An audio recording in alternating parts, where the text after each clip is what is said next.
Hello everyone, and welcome to the History of Byzantium, episode 132, Escalating Violence. Last episode we discussed Constantine VII's first 4 years as sole emperor. His failure to retake Crete was in part offset by the capture of Theodosiopolis in the east. And it's in the east where we will spend today's show. The Vasilevs was interested in peace. The fall of the old Roman capital of Armenia gave the empire a frontier that it could live with. Unfortunately, though, the emir of Aleppo, Sayf al-Dawla, could not. His authority rested on his leadership of the jihad, and so war between Roman and Arab forces was set to continue. We, therefore, need to know a little more about the leadership on the Byzantine side, so it's time to welcome back the Phokas clan. The origins of the family have been much debated, with Roman, Armenian, and Arab ancestors all suggested. What we know for sure is that they became major landowners in Cappadocia, rose to command positions in the army, and considered themselves to be as Roman as anyone.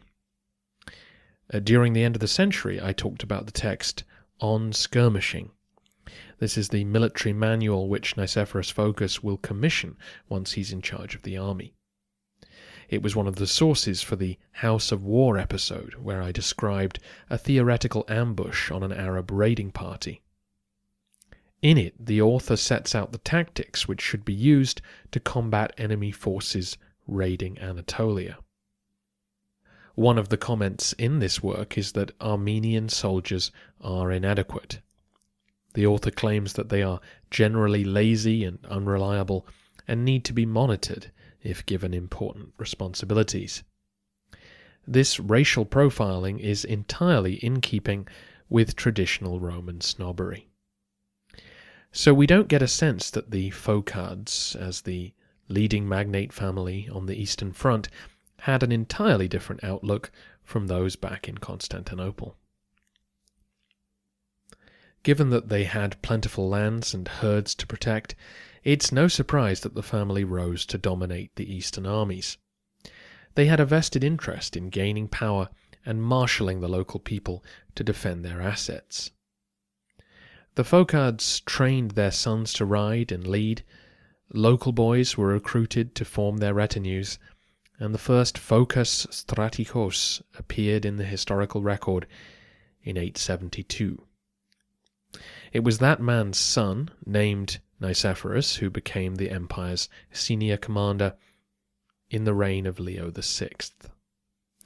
His distinguished service against the Arabs and in Italy won high praise from the wise emperor, who wrote about him in his Tactica.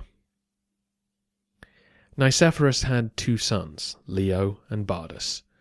Leo inherited his father's role as domestic of the Scolae, but as you know, was defeated in battle by Simeon of Bulgaria. He then tried to seize the throne, but was outmaneuvered by Admiral of the Fleet, Romanus Lekapinos. Leo was seized and blinded, and then died in obscurity. His brother Bardas survived, though, and would continue to serve in the empire's armies. We saw him resisting the Rus raid in 940. Once Constantine VII became sole ruler, he recalled Bardas to become his new domestic, restoring the familial partnership which their fathers had shared. One slight problem, though, was that Bardas was by now in his 60s, not an ideal age for the man charged with commanding Byzantine forces across the length of the Eastern Front. However, Bardas would not be discharging his duties alone. He had 3 capable sons to help him. His eldest, Nikephoros, yes, that Nikephoros, became the strategos of the Anatolikon. Second son Leo took charge of Cappadocia, and his youngest boy Constantine led in Seleucia. The general had also married sensibly. He'd wedded a lady from the Maleinos clan, another magnate family whose base was in neighbouring Charcianum. The men of that house were therefore eager to gain positions under Bardas's regime. He'd also married one of his daughters into the house of Korkuas, a sensible move during John's 20-year period at the top. That union had brought forth a precocious young officer that we know as John Zimisces. John's talents were currently being used in the new themes growing up around Melitene. So despite his advancing years, Bardas was surrounded by loyal allies, all keen for advancement under the new regime. This assembled talent was about to be put to the test by Sayf al-Dawla. In 948, the year before the Cretan expedition, Roman forces swarmed over the frontiers and into Syria. Sayf assembled his army and drove them off without too much difficulty. However, the invasion had been something of a distraction. In the rear of the attacking force, Phokas led his troops to Adata, sacked it, and demolished its defences. For those who haven't looked at the map, Adata was one of the key fortresses guarding the Euphrates River. It was just south of Melitene, and like neighbouring Germanicaea and Samosata, was now very vulnerable to Byzantine attack. The following year, Sayf was keen for revenge, especially when he heard that an attack on Crete was being organised. But as I said last week, Constantine had left the eastern defences largely intact. Sayf rode across the mountains into the theme of Lycandos, but was met with stiffer resistance than he'd expected and was pushed back. With Sayf retreating, the Byzantines advanced all along the line. One detachment reached and sacked Germanicaea, while Phokas himself marched all the way to Antioch, defeating one of Sayf's sub-commanders on the way. To complete this triptych of defeats, Sayf rallied his men for another assault in 950. He was encouraged by news of the Cretan disaster and demanded that the emir of Tarsus join the war effort. Reinforced by men from Cilicia, Sayf led the largest army he'd ever taken west into Anatolia. This time, things would be different. Once they reached Lycandos, the Hamdanid forces let loose, ravaging the land and swatting resistance aside. They pushed northwest into Charcianum, doing serious damage in that theme too. Meanwhile, Bardas was busy assembling a force that could confront them in the field.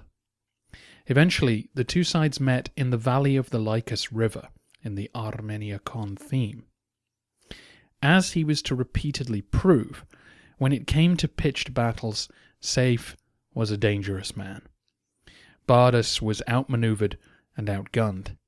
The Romans routed, but Sayf was wise enough not to pursue. The sword of the dynasty basked in the glow of victory on enemy soil. His soldiers toasted their triumph, gathered their prisoners and booty, and began the, by now, long march home. Several scholars believe that on skirmishing, commissioned by Nikephoros, was largely modelled on the work of his brother Leo. As Sayf's considerable force made its way home through the narrow mountain passes, Leo put into effect plans which we can still read about 1,000 years later. Leo's men had not been at the Battle of the Lycus. Instead, they were now ahead of the Arab force, tracking their movements. Leo's scouts ascended the mountain peaks and watched as the large, slow-moving army snaked its way toward home. Once they'd worked out the route that the Arabs were taking, one that Leo knew well, an ambush was agreed. The strategos raced ahead and found the perfect, narrow defile on the road between Lycandos and Germanicia. His men began cutting down trees and rolling boulders into concealed spots. Then they hid themselves and waited in silence. When Sayf's army arrived, they had to thin out their line as they entered the narrow pass. Of course, their best scouts went ahead with the vanguard and checked for any trouble. Seeing none, they trotted past to check the rest of the road. Once they were out of sight, Leo's men sprang forward and pushed the boulders and tree trunks onto the road, at least partially blocking the path. As the rest of Sayf's army now arrived, it was the Battle of Pliska all over again. At first there was anxiety, then panic. Everyone was looking up at the trees on each side of the road, fearing the worst. Rumour spread back along the line, spreading its toxicity as each unit came to a halt, wondering why the column had stopped, and then drawing their own conclusions. When Leo's men did appear, yelling and attacking the flanks of the front line, all was chaos. As ever in these situations, it's the running away which causes the damage. Sayf's men outnumbered Leo's easily, but the fear of being trapped overwhelms the mind. Men ran headlong into the barricades, stumbling and crashing into one another, trampling their comrades to death. Horses bolted, captive villagers hastened to free themselves. Soldiers ran in every direction, and those who turned their backs on the Byzantines were cut down. Sayf himself struggled to escape with his life, and needless to say, all the booty he'd captured was abandoned on the road. Medieval statistics are notably hard to rely on, but one source claims that a quarter of Sayf's army were lost in the fighting. If that's even close to accurate, it would have been a devastating defeat. More telling for us is the name which an Arab historian used to describe this occasion, dubbing it the Dreadful Expedition. 3 campaigns, 3 defeats. As I mentioned a few episodes ago, by surrendering control of the mountain passes, Sayf doomed himself to this fate.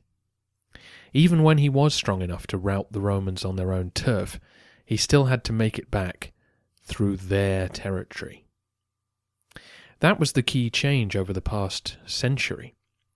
In the House of War episode, I described to you a situation where the Romans ambushed a small Arab raiding party leaving Anatolia through the Cilician gates. That scenario was pretty rare before the 860s because it was the Caliphate who controlled the mountains. For the Byzantines to execute a successful ambush would take a very fortuitous set of circumstances. But now, 100 years later, the Romans and their Armenian allies controlled the frontier, and by making the mountains their own, the Byzantines had secured a frightening advantage over anyone daring to invade. At this point, Constantine again offered peace terms to the emir, but understandably Sayf's reputation had been damaged. To accept peace now would have undermined his authority. No, he had to return to the drawing board and begin again. Sayf decided that he needed to reconstruct the line of fortifications which guarded his side of the mountains before he could continue campaigning in Byzantium. This would at least give him friendly bases from which to operate and better scouting of the enemy.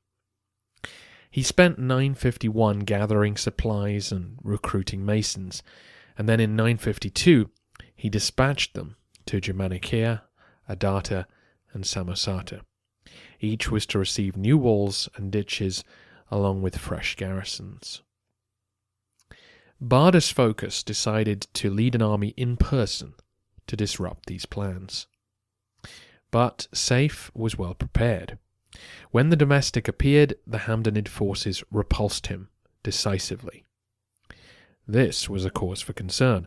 Those fortresses had been systematically destroyed over the past decade. Bardas didn't want that work to be undone. He gathered more men and marched on Germanicaea later in the same year. Again, he and Sayf met in pitched battle. The fighting became fierce with heavy casualties on both sides. However, it was the Hamdanid army that emerged victorious. The enemy cavalry broke through the Byzantine line and targeted the domestic himself. Bardas was wounded in the melee. Apparently he took a nasty blow to the head, which would leave him with a permanent scar. His army routed, and he only survived that day due to the loyalty and bravery of his retainers. Many gave up their lives so that the aging Bardas could be shepherded back to safety. This triumph emboldened Sayf. Knowing that his success would only invite further Roman attacks, he decided to surprise them by launching an unexpected raid early in 953. During that campaign, he fell upon the troops of Constantine Phokas, Bardas's youngest boy, and captured him alive. Sayf's popularity reached new heights when he arrived back in Aleppo that spring, depositing the domestic son in jail. But not long afterwards, Constantine Phokas died. The Arabs claimed that it was from natural causes, and that his body was given to the local Christians for burial. Understandably, though, the Romans suspected foul play, and in his grief, Bardas executed several of his senior Muslim prisoners in retaliation.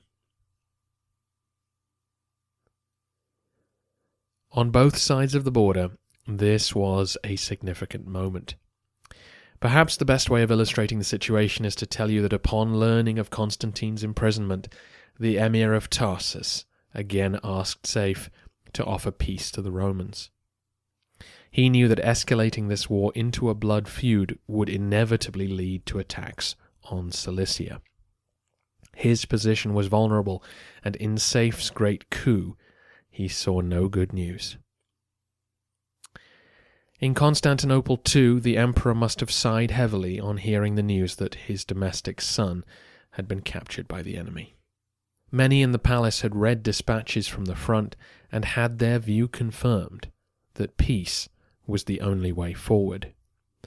Sayf had defeated Bardas in battle 3 times now. Clearly the Arabs were still a dangerous force.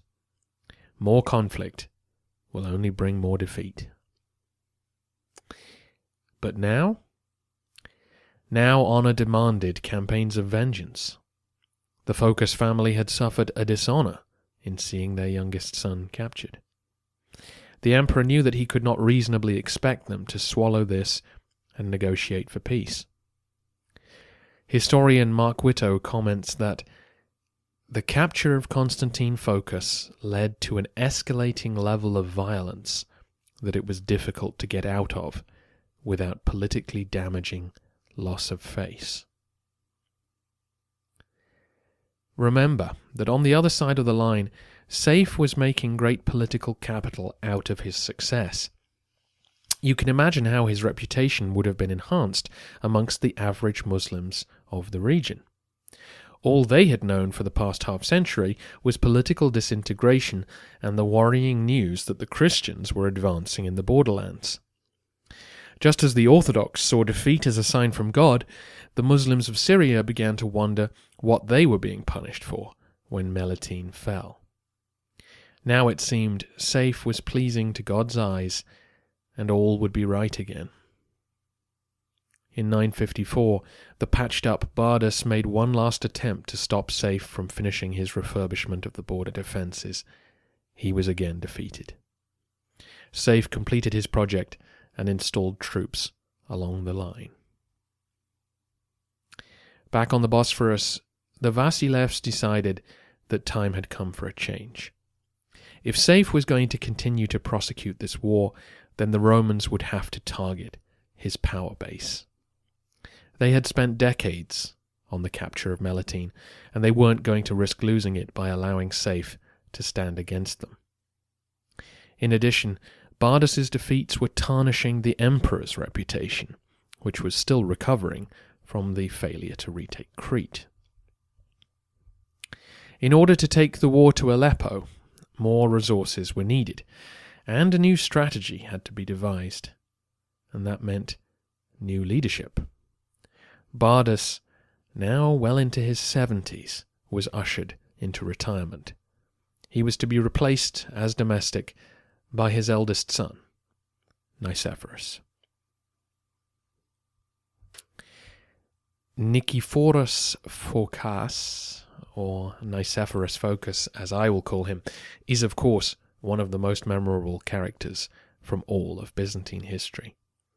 A ruthlessly efficient general who will personally command many of the great conquests of the next 2 decades. A much later story claims that the Porphyrogenitos called Nikephoros before him and asked why Sayf was getting the better of Roman forces. The strategos bluntly answered that the reason was his father was old and content to grow rich from his position, while the emperor knew nothing of military organization. Though clearly apocryphal, the ring of truth clings to it because of how swiftly Roman fortunes changed once Nikephoros became domestic. The organization and coordination of forces on the frontier rapidly improved, with spectacular results. But before we can get into the story of Byzantine victory, it's about time we went into detail about the tactics of the army. So next week, it's the episode that some of you have been waiting a long time for. A deep dive into the changes in the military as the Romans moved from the back foot onto the front for the first time in centuries. For now, let's go to the capital and chart a few changes in personnel. In 956, the Patriarch, Theophylact Lekapinos, passed away. As you may remember, Romanus's youngest legitimate son had been a frivolous archbishop, far more interested in horses than heresy. Living up to his reputation, he died after a riding accident. The emperor decided to replace the dilettante with a real man of God, so he selected an outstandingly pious monk named Polyeuktos. He was a eunuch who'd lived at the capital all of his life and was known for his wise advice. It was an understandable choice given his predecessor had been so clearly inappropriate. However, the appointment perhaps reveals Constantine's naivety. Having missed out on the realities of politics for so long, he didn't seem to anticipate how uncomfortable life could be with an outspoken prelate. Polyeuktos was indeed outstandingly pious, and not backward about coming forward. He ruffled feathers immediately by publicly condemning the wealth of certain members of the court. Apparently both the Empress Helena and her brother Basil were named and shamed. And drawing comparisons with John Chrysostom, Polyeuktos went further by demanding that the Patriarch Euthemius have his name reinstated in church memory. Euthemius had been involved in the whole crisis of Leo VI's fourth marriage, an issue that, needless to say, the emperor did not want to revisit. Better news came the next year when the Rus princess Olga made a special visit to Constantinople and converted to Christianity. Olga had recently been widowed and was acting as regent for her son Sviatoslav. As you know from many similar circumstances on this podcast, that was a highly vulnerable time. Given that the trading relationship with Byzantium was vital to Kiev's prosperity, we can assume this mission was an attempt to cement good ties and bolster her prestige at the same time. The conversion was now part and parcel of dealing with the Romans. Olga would patronize a church back in Kiev, but it did not lead to the conversion of her people, nor even of her own son, who we will be hearing more from. Also during this time, the emperor's son, Romanus II, got married. Like some of his imperial predecessors, the young prince fell in love with an unsuitable woman.